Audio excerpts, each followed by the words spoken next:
राहुल गांधीचा शेअर बाजार घोटाळा।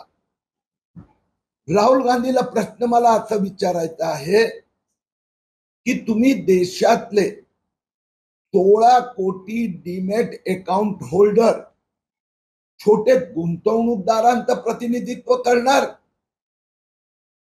की हिंदुस्थानात पुन्हा एकदा हिडेनबर्ग सारखा घोटाळा व्हावा, मंदीची लाट यावी, पुन्हा ते बाहुले बनणार आहात। परवा राहुल गांधींनी सांगितलं की मुंबई शेअर बाजार सेन्सेक्स मध्ये 30 लाख कोटीचा घोटाळा झाला।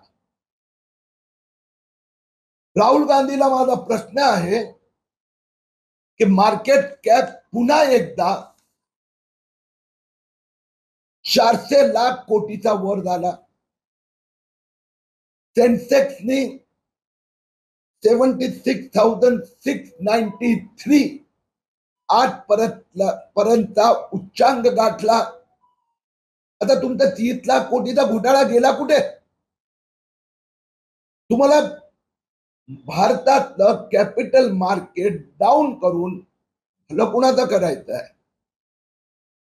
जे 2 वर्षापूर्वी हिंडनबर्ग घोटाळा सुप्रीम कोर्टने दाद दिली नाही, पुन्हा एकदा भारतीय कॅपिटल मार्केट स्थिर झालं तर पुन्हा डाऊन करण्याचं कारस्थान हे राहुल गांधींनी केलं आहे। मी भारतातला छोट्या गुंतवणूकदारांचा, इन्व्हेस्टरला धन्यवाद देतो की राहुल गांधी कुणाचं तरी बाहुलासारखं काम करतात, भारतीय अर्थव्यवस्थेला खाली आणण्याचा प्रयत्न करतात।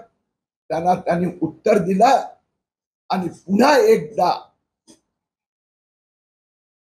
BSE सेन्सेक्स हे 76,693 झालं।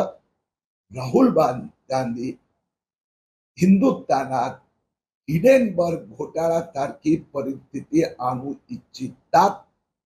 त्यांनी हिंदुस्थानातला छोटा गुंतवणूकदारांची माफी मागावी अशी आमची मागणी आहे।